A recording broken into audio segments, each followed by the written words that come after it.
Welcome, Drink with James, episode 147. We got a special one today. I am where I belong. I am surrounded by luxury. I am in the brand new presidential suite at the Four Seasons Boston. I'm gonna rip some champagne and talk about influencers.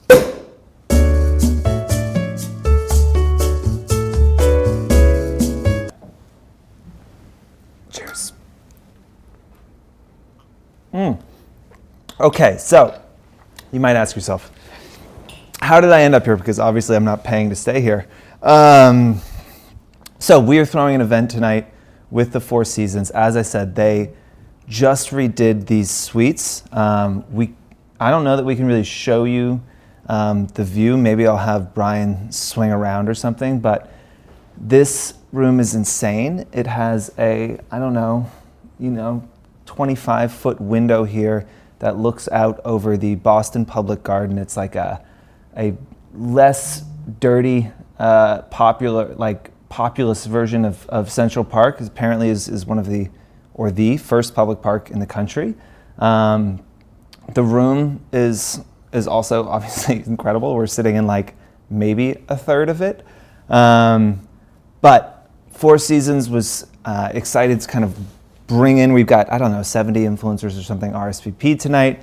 We're gonna do a little cocktail thing. We're gonna bring them up here, let them kind of shoot some content. Again, there's like 15 different nooks and crannies in this room to shoot in. I personally am a big fan of the oil painting, and I just feel like in general, oil painting should be making a comeback.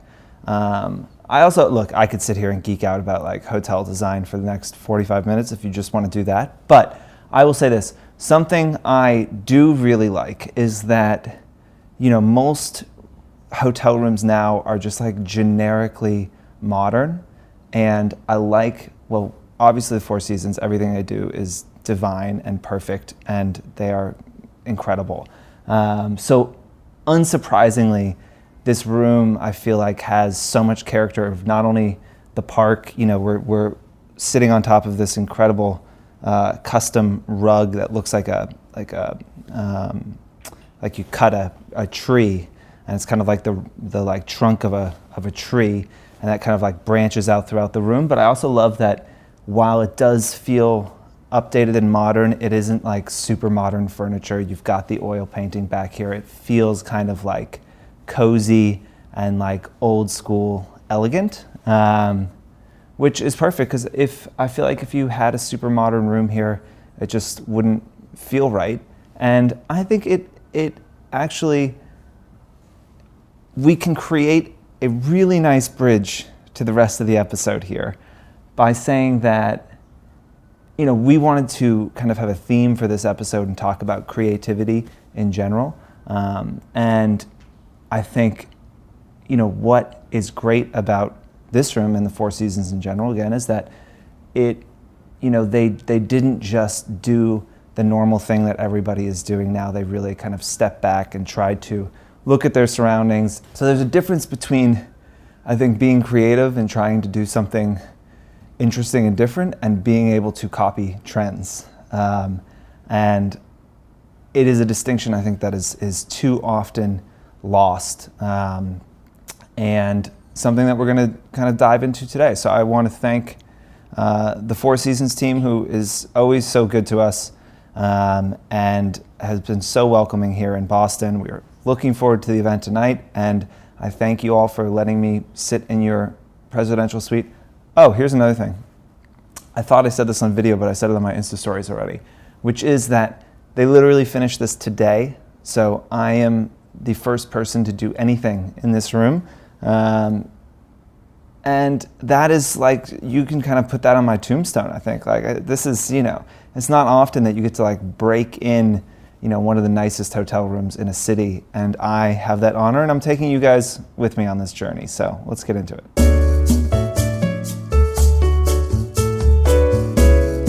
Question number one is in response to the piece that Taylor wrote at The Atlantic about the Instagram aesthetic dying that I was interviewed for, and someone just asking to kind of elaborate on that. So if you haven't seen the piece, Tim will put a link up somewhere to it. I know it's been making its way around the internet pretty quickly over the last couple weeks, and I've gotten a couple questions about it.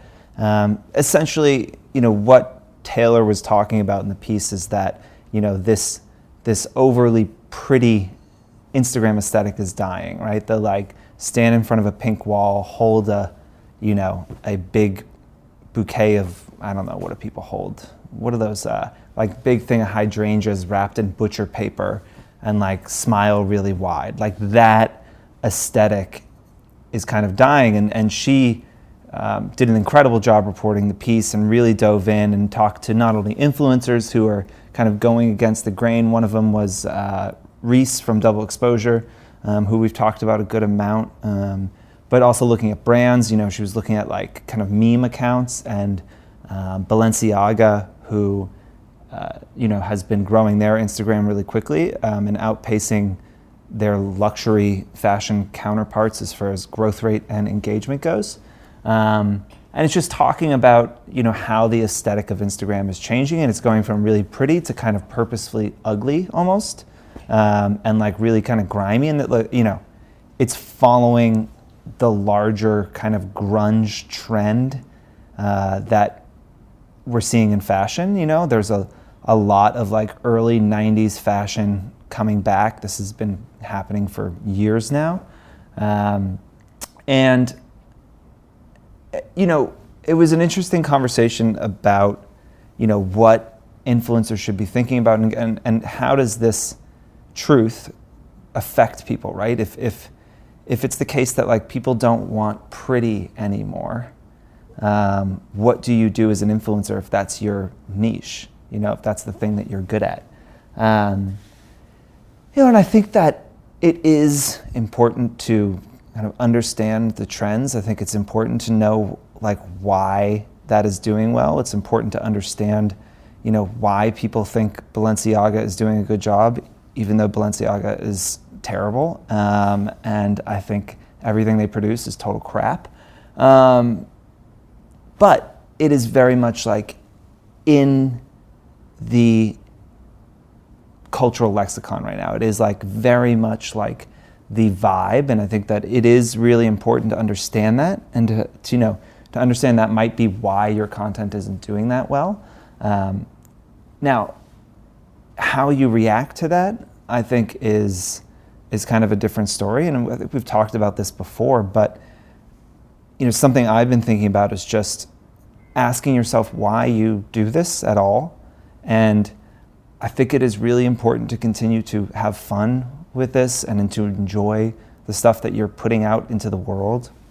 And if you are chasing growth or chasing engagement, and you are doing that by co-opting someone else's aesthetic to try and jump on a trend so that you can grow, I'm not sure you're going to be happy. Now, maybe your end goal is just growth, and you just want, to have as many followers as possible. And if that's the case, I would say like go buy some bright orange coveralls and some really ugly sunglasses, and like take pictures of yourself like squatting on the ground, like, doing something with your hands. This, I think, is what the kids do. I think they like kind of squat down and like sit in coveralls, and they're like, oh, my clothes are ugly, but like I'm interesting.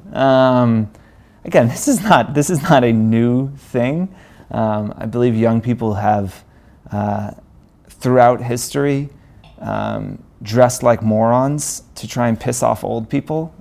So again, I don't think this is really any kind of like big surprising thing that is happening, and honestly, not that much different than when grunge was popular last time in the 90s. You got to think we were coming out of the 80s, where there was a huge economic boom. Everyone had money. It was very ostentatious. It was all about like cocaine and Armani suits, and then grunge came along, and it was like the total opposite of that, right? It was a rejection of all of those things.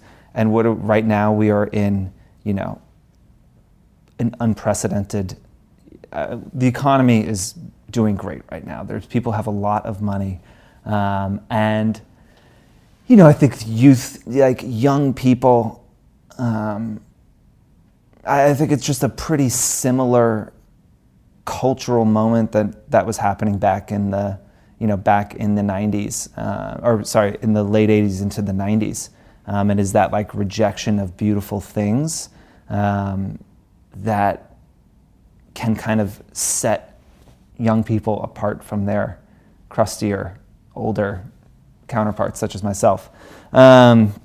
So I do think it is important to understand these things, but again, as I was saying in the intro, I don't think it's important or interesting to jump onto trends that you don't believe in. Now, if you want to play around with it, if you want to experiment, like, I think that is awesome. I think that like a big part of creativity is experimentation. It is trying new things. It is, keeping your eyes open to like inputs and like to seeing different things and then interpreting those things and like trying something new. I know I've said quite a few times on the show that like when I was into photography, so much of my journey was copying photographers that I really respected. And I would see one of Jamie Beck's photos and I would try to, as closely as I could, copy it. I often wouldn't publish those photos, but that's how I kind of honed my craft and tried to get better, was by seeing if I could take a photo of the same thing. And it was easy because we were both in New York, so I could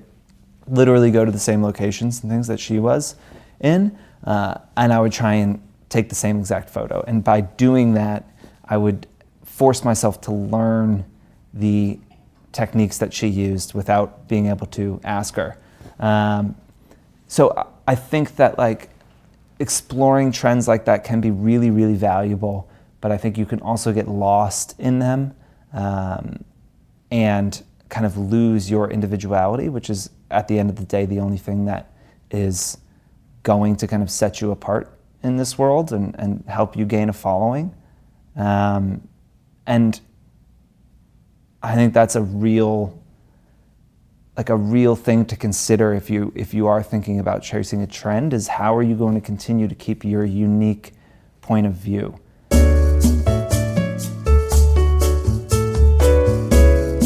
Question number 2 is, how do I think Instagram removing like counts from photos will change the platform? I know last week we talked a little bit about whether or not I thought Instagram would do this and what their reasoning for doing it was. And this week it feels like I think they're rolling this out on a bigger scale. I've heard from a few Canadians in the last few hours that in Canada they are now hiding like counts. I've kind of 2 things to say on that. In the week or so since filming the last episode and thinking about this, I have been trying to think, why would Facebook do this? Why would they remove likes? Likes is such a big part of the platform. It's such a sticky thing. When you post a photo, you go back and you're like, for an hour, you're just refreshing. You want to see the likes that you're getting. So why would they remove something like that? And as I got a little further away from it, realized, well, one, the experience for you as a poster is not going to change. You're still going to see the likes. They're not going to remove likes. They're just going to remove the ability for other people to see them. So you will still have that thing where you're coming and you're checking the likes. And then I was thinking how the only reason that Facebook would roll this out, would take likes away, is if they felt like it got people posting more, right? As we said last week, Facebook is a business. The only thing they care about is making money. That's fine. And they will not make any decision that makes them less money. So if they're going to roll this out, they will only do it if it makes them more money. How would it make them more money? I think one thing that could be kind of interesting about it is I sometimes don't post because I don't feel like the photo that I'm going to post is going to do well. And since it's not going to do well, I don't want to post it because I don't want something sitting in my account that has 110 likes on it. And so I post a lot less than I used to. And I wonder if by hiding likes publicly, if people will be more free with what they post, if they maybe go back to posting twice a day or 3 times a day, or they just are posting more freely and not thinking about it and feeling the pressure of having to get all these likes on every single post and have your engagement be completely equal across the board and blah, blah, blah, blah, blah. And if you remove that tension of, can I get likes on this post? Do you post more? And for Instagram, if you post more, it means they have more places to put advertising, and it means that they can make quite a bit more money. So if they say, Stories has been great, but Stories has completely eroded the amount that people are posting in feed. We've seen this on our platform. It used to be before Stories that people posted 90 to 120 times a month. Now they're posting 20 to 30 times a month. And while they're posting a lot of stories, and while Facebook and Instagram can sell story ads aren't nearly as lucrative, and they're not nearly as common, and they probably need more people in the feed doing things. And one way to do that is more photos happening more often. And removing likes might just do that for them. And the more I've been thinking about it over the next week, I think for me it would be great, because again, you're still going to see, personally, you're still going to see the likes. The brands are still going to be able to, I assume, somehow access that or see it, or they'll just have influencers share that with them. And it could create a space where we don't feel like every photo needs to be perfect, and it might create space for more experimentation, for people taking risks, for posting things they really love instead of just, posting selfies of themselves, that they know is going to kill and is going to get a lot of likes. So I do think that it could increase the creativity of the platform and increase the diversity of content that we get to see. And I personally welcome our new overlords. They're not really our new overlords. I welcome our overlords' new experimentations, and I'm happy to see where it goes.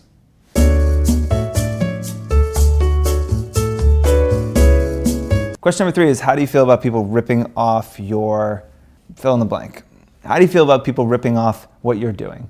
I'm not gonna be one of those people that says like imitation is the sincerest form of flattery, because honestly, it's really annoying. It's annoying to do something and to have it stolen. This is why I think that all the meme accounts are total trash. I've never been like a fat Jew, fuck Jerry fan. I don't think it's interesting when people just steal other people's stuff and put it up, and I just don't really think that takes a huge amount of talent. I'm not saying that there's not funny stuff on that account, but it doesn't have anything to do with, fuck Jerry or the fat Jew. So it's not interesting, and those dudes are millionaires and they did that off stealing other people's jokes. But I digress. It is annoying when people steal things from you, especially if you are not in a position of power, right? It's one thing to be very successful and to do something and to have people try and emulate it. That's annoying, but probably not as annoying as not being successful and having someone successful with a much bigger platform come and steal your thing. So now you can't be seen as the genesis of that. And now it looks like you are copying the person that stole from you, which is incredibly annoying, but happens all the time. I think that for me, it's probably just not a really interesting thing to think about that much, because what are you going to do? There's literally nothing you can do. I think that if you find yourself in life doing something that works and that brings you success, other people will look at it and say, okay, I'm going to do that too. When we started this company, we were the first influencer marketing platform in the world. Now, I'm not going to say that people copied us. It's not that crazy of an idea.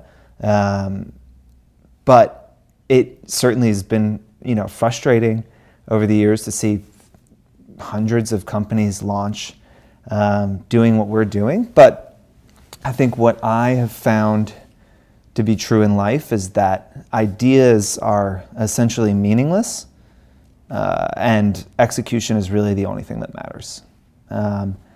You know, the idea of 4Card when we started it was really not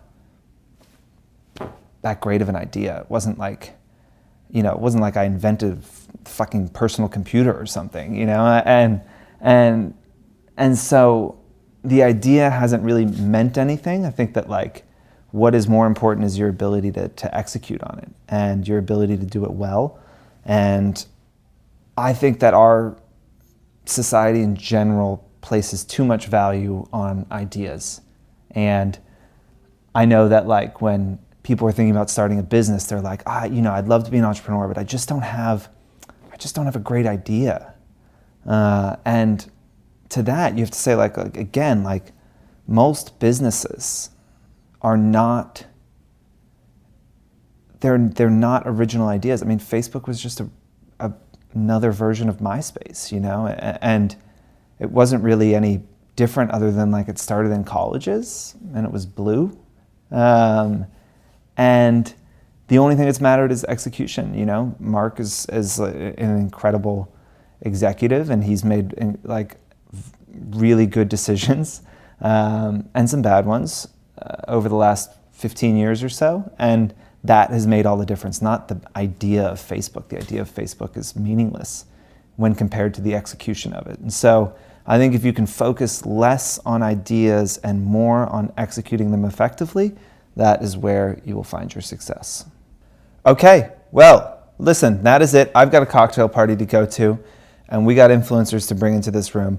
I want to thank the Four Seasons team again, both the global team and the team here in Boston. They're in one of the many rooms of this suite.